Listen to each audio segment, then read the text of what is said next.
고린도전서 9장 15절로 18절의 말씀을 가지고 바울의 포로 같은 정신이라는 제목으로 하나님의 말씀을 증거하겠습니다. 여러분, 오늘은 4월의 마지막 수요 기도회인데요, 오늘 말씀을 통해서 4월의 그 마지막을 여러분 잘 마무리할 수 있기를 바라고요. 아울러서 오늘 또 삶의 각 자리에서 예배를 드릴 때 하나님의 풍성하신 은혜와 그리고 기쁨이 우리 성도님들에게 충만하기를 주님의 이름으로 축복합니다. 지난주에 이어서 오늘 또 고린도전서 9장의 말씀을 살펴보려고 합니다. 지난주에 살펴본 바와 같이 사도 바울은 평생 복음을 위해 수고하고 애썼음에도 불구하고 이런저런 구설수와 시비에 휘말리게 되었던 것입니다. 특별히 고린도 교회 성도들 가운데에는 사도 바울을 가리켜서 과연 그가 사도로서의 자격이 있느냐 하는 그 문제를 제기하는 사람들도 있었고, 또 다른 한편에서는 이 사도 바울에 대해서 사도의 권리를 그가 가지고 있는지 문제시 여겼던 사람도 있었다는 것입니다. 여러분, 여기서 말하는 사도의 권리란 당시 바울 외에 다른 사도들은 다 생계비를 교회와 여러 성도들로부터 다 후원을 받고 협조를 받아서 그렇게 생활했습니다. 바울 역시도 자신이 사도이고 또 그동안 자신의 생계와 모든 것을 다 포기하고 복음을 전해서 고린도 교회를 세웠기 때문에 충분히 그가 한 일로 봐서는 사도 바울도 다른 사도들과 동일하게 도움을 받아서 먹고 살 권리가 그에게 있었음에도 불구하고 그는 그렇게 하지 않았다라는 것을 지난주에 말씀을 드렸습니다. 그러면서 오늘 본문 4절에도 보면 이렇게 사도 바울은 자신의 마음을 표현하고 있죠. 4절 말씀을 보시면 우리에게 먹고 마실 권리가 없습니까? 이렇게 반문하고 있는 것입니다.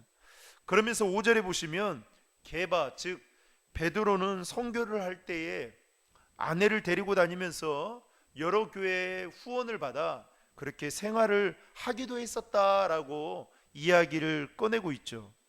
여러분, 아내를 데리고 선교하면서 교회에 후원받는 것은 결코 잘못된 일은 아니라는 것입니다. 왜냐하면 다른 사도들도 다 그런 행사를 또 하고 그렇게 살았기 때문에 그런 것이죠. 하지만 바울이 지금 베드로의 이야기를 말하고 있는 것은 자신 또한 그런 권리가 있다라는 것을 지금 말하기 위해서 비교로 이야기하고 있는 것입니다. 그런데 유독 바울은 어떻게 생활을 했냐면 자기 스스로 일을 하면서 생활을 하며 그리고 선교를 했던 것입니다. 다시 말해서 다른 사람들의 도움을 받지 않고 여러 교회의 도움을 받지 않고 자기 스스로 돈을 벌어 선교를 하는 일명 자비랑 선교를 사도 바울은 했던 것입니다. 영어로는 텐트 메이커라고 그렇게 부르기도 하죠. 어쨌든 바울은 자신이 가지고 있는 그 달란트, 텐트를 만드는 일을 통해서 자비랑 선교를 해왔고, 또 그러한 수고를 봐서라도 자신은 얼마든지 다른 사도들과 비교해 봤을 때에 다른 사도들이 누렸던 그 권리를 누려가면서 힘들게 일하지 않고 이제는 교회의 지원을 받고 성도들의 후원을 받아서 충분히 선교를 할 권리가 사도 바울에게는 있었다는 것입니다. 여러분, 쉽게 말하면 이런 거죠. 편하고 쉽게 그리고 넓은 길을 갈 수 있는 그 길이 사도 바울에게도 열려 있음에도 불구하고 사도 바울은 굳이 자비랑 선교를 해가면서 그것도 힘든, 아니 좁은 길, 다른 사람들이 가지 않는 그 길을 지금 선택하며 걸어가고 있다라는 것입니다. 게다가 바울은 자신이 누려야 할 당연한 권리를 여러분 오늘 본문을 통해서도 볼 수 있듯이 포기하고 있다라는 것입니다. 여러분, 왜 그랬을까요? 바울은 왜 자신이 누려야 될 당연한 권리를 포기해 가면서 그렇게 어렵고 힘든 좁은 그 길을 여러분 걸어가고 있는 걸까요? 오늘 본문 15절에 보면 그 이유가 나오고 있습니다. 우리 15절 말씀을 다 함께 읽겠습니다. 그러나 나는 이런 권리를 일절 사용하지 않았습니다. 내가 이렇게 쓰는 것은 여러분이 내게 그렇게 해달라는 뜻이 아닙니다. 그렇게 하느니 나는 차라리 죽는 편이 낫겠습니다. 아무도 이런 내 자부심을 헛되게 하지 못할 것입니다. 여기서 말하는 이런 권리란 앞에서 말씀드린 사도의 권리를 이야기하는 겁니다. 쉽게 말하면 자신이 힘들게 일하지 않고 얼마든지 교회와 여러 성도들의 후원을 받아 그 생활비를 받아 그 권리를 행사하는 것을 말하는 것이죠. 그런데도 바울은 이런 권리를 하나도 사용하지 않고 또 그런 권리를 자신에게 달라고 요구조차 하지 않는 그 이유가 무엇 때문이었을까요? 개역개정 성경으로 15절 중반절에 보면 이런 표현이 나오는데요, 내가 차라리 죽을지언정 이라는 표현이 나오고 있습니다. 바울은 여기서 꽤나 격앙되어 차마 말을 잊지 못한 것 같습니다. 바울은 누구든지 내 자랑하는 것을 헛된 대로 돌리지 못하게 하려고 그 권리를 일부러 사용하지 않았다는 것입니다. 그렇다면 여러분, 바울이 자랑하는 것이 무엇이었을까요? 바로 복음이었습니다. 바울은 그토록 자기가 생명을 걸고 복음을 열심히 전한 까닭은 오직 복음에 대한 열정과 그리고 뜨거운 사랑 때문에 이 큰 자랑거리를 한낱 생활비나 자신의 평안한 생활과 맞바꿀 수 없다라는 생각이 있었기 때문에 바울은 자신이 사도로서의 누릴 수 있는 그 권리를 누리지 않았다라고 그는 말하고 있는 것입니다. 그래서 바울은 자신이 복음을 전하는 것이 가장 큰 자랑이라고 생각하고 있었기 때문에 바울은 사소한 권리와 맞바꾸지 않겠다라는 그 마음으로 선교를 했고 또 교회와 성도들을 섬겨 갔다는 것입니다. 이 사실을 좀 더 설명하기 위해서 바울은 18절에 보면 상이라는 개념을 지금 사용하고 있는데요, 18절 말씀을 다 함께 읽겠습니다. 그렇다면 어떻게 해야 내게 상이 있겠습니까? 그것은 내가 복음을 전할 때 값없이 전하고 전도자로서 내 권리를 다 사용하지 않는 것입니다. 여러분, 방금 읽은 18절 말씀과 같이 바울은 열심히 복음을 전하고도 자신이 사도로서의 당연히 받아야 될 권리를 사용하지 않은 것은 자신이 받게 될 상이 있다라고 생각했기 때문이었다는 것입니다.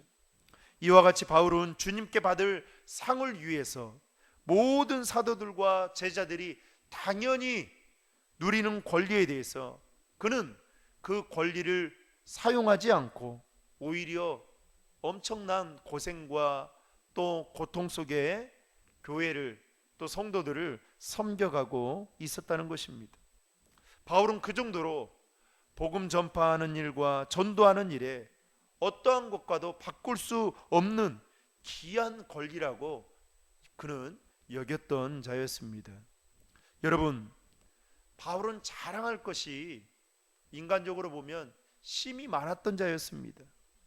그런데도 불구하고 오늘 성경에 보면 자랑할 것이 없다라고, 그리고 자랑할 것이 없다라고 생각하며 살았던 자였습니다.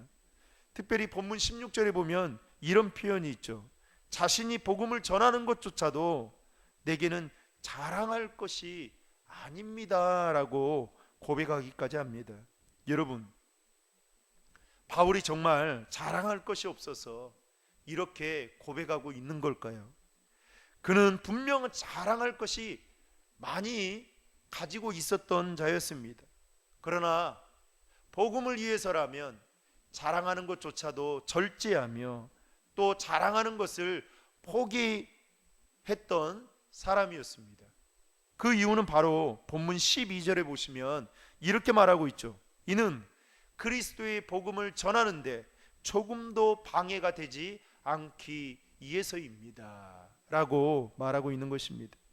바울은 자신이 하는 행동이나 혹여나 복음을 전하는데 방해가 될까봐, 또 하나님께 자랑이 되어야 되고 또 영광으로 돌아가야 될 그 일이 자신의 그 행동으로 인해서, 권리를 맞바꾸는 그 행동으로 인해서 혹여나 가리우게 될까봐 자신의 권리를 사용하지 않았다라는 것입니다. 이것이 바로 바울이 가지고 있던 프로 같은 정신이라 말할 수 있는 것입니다. 사랑하는 성도 여러분, 바울이 갖고 있던 이 마음과 이 정신이 저와 여러분들에게도 동일하게 있기를 주님의 이름으로 축복합니다. 여러분, 더 놀라운 것은요, 오늘 본문 17절 말씀을 한번 보시겠습니다. 17절 말씀을 같이 읽겠습니다. 그러나 내가 자원의 이 일을 행한다면 내게 상이 있을 것입니다. 그러나 내가 자원해서 하지 않는다 할지라도 내게는 직무로 맡겨진 일입니다. 바울은 복음을 전하는 일을 누가 시켜서 억지로 하지 않았다라고 그렇게 말하고 있습니다. 또 다른 사람들을 의식해서, 다른 사람들의 시선을 의식해서 그 일을 했던 것도 결코 아니었습니다. 바울은 자원해서 기쁨으로, 감사함으로 복음을 전했다는 것입니다. 여러분, 만약에 바울이 억지로 그 일을 했다면, 다른 사람들의 시선을 의식하고 여러분 복음 전하는 일을 했다면, 여러분 어떤 마음을 가졌을까요? 아마도 그는 다른 사도들과 똑같이 자신이 누려야 될 그 권리, 마땅히 자신이 노력한 것에 대한 그 보상을 그도 받으려고 노력했을 것입니다. 또한 자신이 그렇게 노력한 것에 대해서 누군가가 자신을 알아주지 못한 것에 대한 이 섭섭한 마음이 그에게 많았을 것입니다. 여러분, 이 고린도 교회는 사도 바울이 세운 교회 아닙니까? 1년 6개월 동안 그곳에 머물면서 정말 이방신이 너무나도 많은 그 도시에 고린도 교회를 아름답게 세웠죠. 사도 바울의 그 수고와 노력은 누가 뭐라 해도 말할 수 없을 만큼 그의 공로는 엄청나게 컸던 것입니다. 그런데 그렇게 세워진 교회가, 그렇게 세워져서 모인 그 교회의 성도들이 사도 바울의 사도권에 대해서, 또 사도 바울의 그 사도로서의 누릴 권리에 대해서 상당히 불만과 의심을 갖고 있었다는 것입니다. 인간적으로 보면 여러분 억장이 무너지는 일인 거죠. 아니, 무슨 이런 일이 있을까 라는 생각이 들 정도로 여러분 사도 바울 마음에 엄청난 상처를 받게 되었을 것입니다. 그런데 여러분, 바울은 그들의 공격에도 불구하고 인간적으로 반응하지 않았다는 것입니다. 왜 그랬을까요? 두 가지 이유가 있었습니다. 하나는 복음 전하는 그 일이 자신에게 직무로 맡겨진 일이기 때문에 그렇게 하지 않았다는 것입니다. 또 다른 하나는 하나님께서 주시는 상이 있음을 믿고 그 상을 바라보았기 때문에 자신이 누려야 될 그 권리를 사용하지 않았다는 것입니다. 그래서 17절 하반절과 18절 상반절은 바울은 이렇게 말하고 있는 것이죠. 내가 자원해서 하지 않는다 할지라도 내게는 직무로 맡겨진 일입니다. 무엇이요? 복음 전하는 것이. 그렇다면 어떻게 해야 내게 상이 있겠습니까? 이렇게 말합니다. 사랑하는 성도 여러분, 이 시간 우리의 삶을 돌아보시기 바랍니다. 그리고 우리의 신앙을 한번 돌아보시기 바랍니다. 특별히 신앙생활 하는 데 있어서 자원해서 하기보다는, 또 기뻐했던 것보다는 억지로 한 일이, 아니 남을 의식해서 한 행동들이 있지는 않는지 돌아볼 필요가 있다라는 것입니다.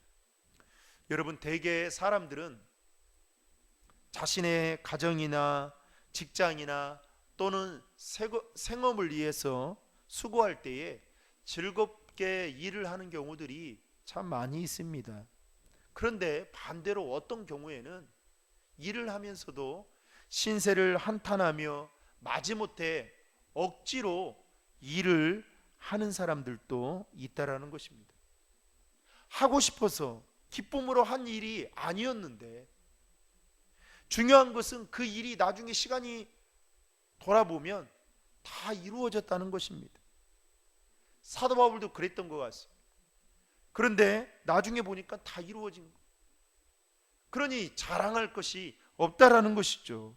여러분, 마치 이런 것과 같습니다. 부모가 자식을 낳아 기르면서 얼마나 많은 수고와 희생을 하게 됩니까? 그런데 그 부모가 자식을 낳고 또 기르면서 수고한 그 희생에 대해서 여러분 자랑하는 부모, 내가 이런 부모다라고, 나 이런 사람이야 라고 자랑하는 부모가 여러분 어디에 있겠습니까? 반대로 자식이 부모에게 효도하는 것 당연한 일이죠. 왜냐하면 그동안 키워오면서 부모로부터 받은 사랑과 은혜가 크기 때문에 그렇습니다. 그런데 내가 부모에게 이런 이것을 해줬어, 저것을 해줬어, 집을 사줬어, 이렇게 또 여행을 보내드렸어, 이렇게 자랑하는 여러분 자식이 어디 있겠습니까? 과연 몇 명이나 되겠습니까? 그렇게 자랑한다는 것은 여러분 이상한 일인 거죠. 남편이 아내를 위해서 수고하고 아내가 남편을 위해서 희생하는 거, 이거는 부부간에 있어서 도리인 것입니다. 그런데 이것을 마치 내가 선행이라도 한 듯이 자랑스럽게 여기며 다른 사람들에게 내가 한 일을 여러분 말한다는 것은 여러분 이상한 일인 거죠. 이거는 자랑할 것이 아니라는 것입니다. 바울은 그런 의미로 복음을 전하는 것이 내게는 자랑할 것이 없다라고 말하고 있는 것입니다. 여러분, 왜 그랬습니까? 바울은 다메섹 도상에서 예수님을 만났던 사람이었죠. 그러나 그가 예수님을 만나기 이전까지의 삶을 보면 정말 말로 표현할 수 없을 만큼, 아니 마땅히 그가 한 행동에 대해서 대가를 치러야 한다면 그는 영원히 지옥에 들어가서 살 수밖에 없는 사람이었습니다. 하나님의 심판을 받고 그 심판에 따라 지옥에 갈 수밖에 없는 사람이었던 것이죠. 그러나 그가 구원을 받게 되고 또 하나님의 자녀가 되어서 이제는 하나님의 백성으로 영원한 생명을 누리며 살 수 있었던 것은 하나님이 그에게 주신 은혜였기 때문입니다. 그 은혜를 알고 있었기에 여러분, 바울이 다른 사도들보다 더 많은 복음을 전했다 할지라도 여러분 그것이 자랑거리가 되지 못한다라고 바울은 그렇게 생각했던 것입니다. 당시 고린도 교회의 문제가 무엇이었습니까? 사도 바울과 달리 자신들이 좋아하는 권리를 행사하고 그리고 그렇게 누리겠다라고 고집하는 자들이 많았다는 것입니다. 자신들의 자랑거리를 결코 포기하지 않고 문제가 생기든 말든 또 남이 상처를 받든 말든 시험이 들든 말든 그 자유를 행사하겠다라고 고집하는 자들이 고린도 교회 안에 있었다는 것입니다. 그러니 이런 자들의 눈에는 사도 바울이 정말 밉상으로 보일 수밖에 없었던 것이죠. 아니, 바울의 행동이 자신들의 마음에 내키지 않았던 것입니다. 그러니 이들이 어떻게 해요? 사도 바울의 사도권에 대한 강한 의심과 불만을 가지고 그것을 문제시 삼아 공격하고 있었다는 것입니다. 그런 상황 속에서도 불구하고 사도 바울은 자신의 믿음과 뜻을 확고히 세워가면서 복음 전하는 일에 있어서만큼은 더 매진하게 되었다는 것입니다. 사랑하는 성도 여러분, 프로와 아마추어의 차이를 여러분 알고 계십니까? 프로는 어떤 일을 전문적으로 하거나 또한 그런 일을 지식이나 기술을 가지고 프로페셔널하게 살아가는 사람을 프로라고 이야기하죠. 그러나 반대로 아마추어는 예술이나 스포츠 그리고 기술 따위를 취미로 삼아 하는 사람들을 아마추어라고 그렇게 부릅니다. 그러니 여러분, 당연히 프로와 아마추어는 차이가 있을 수밖에 없는 것입니다. 여러분, 신앙도 그렇지 않을까요? 이 프로와 같은 신앙을 가지고 있는 사람과 아마추어 같은 신앙을 가지고 있는 사람은 삶의 차이가, 또 열매가 분명히 다르게 나타날 것입니다. 언젠가 인터넷에 올라온 글 중에 그 프로와 아마추어에 대해서 비교하는 그 글을 제가 본 적이 있는데요. 그 글을 그대로 소개한다면 이렇습니다. 프로는 기회가 오면 우선 잡고 보지만 아마추어는 생각만 하다가 그 기회를 놓쳐버리게 된다라는 것입니다. 두 번째는 프로는 자신의 일에 목숨을 걸지만 아마추어는 자신의 일에 변명만 늘어놓는다는 것입니다. 세 번째로 프로는 길게 앞을 내다보지만 아마추어는 눈앞의 것만 내다본다는 것입니다. 네 번째로 프로는 난 이 일을 꼭 할 수 있을 거야 라고 생각하지만 아마추어는 난 하고 싶었어 이렇게만 말을 한다라는 것입니다. 다섯 번째로 프로는 지금 당장을 좋아하지만 아마추어는 나중에라는 이 단어를 좋아한다는 것입니다.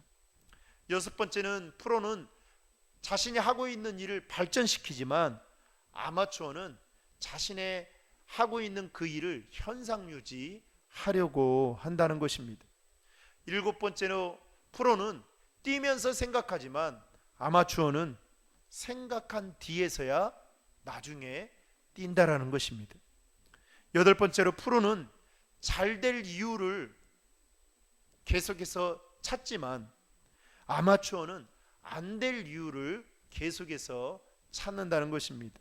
아홉 번째로 프로는 자신에게 원인을 찾지만 아마추어는 타인이나 주위 환경에 그 원인을 찾는다는 것입니다. 마지막 열 번째로 프로는 내가 가야 할 방향을 정확하게 알고 달려가지만 아마추어는 어디로 가는지도 모르면서 남들이 뛰면 같이 뛴다라는 그 글을 인터넷에 올라온 것을 본 적이 있습니다. 사랑하는 성도 여러분, 바울은 어쩌면 프로와 같은 사람이었습니다. 프로와 같은 마음과 정신을 가지고 복음 전하는 일을 자원하며 기쁨으로 했던 사람이었고, 게다가 복음을 전하는 데 있어서 혹여나 자신의 행동이 조금이라도 걸림돌이나 방해가 될까봐 자신이 마땅히 누릴 수 있고 행사할 수 있는 그 권리를 그는 행사하지 않았던 것을 보게 됩니다. 바울은 그동안 자신이 해왔던 것들에 대한 충분한 보상을 받고자 했던 마음이 있었겠지만 복음을 위해서라면 그것조차도 기꺼이 포기할 수 있었던 사람이 바로 바울이었던 것입니다. 바울은 그러고 보면 아마추어가 아닌 프로와 같은 사람이었던 것입니다.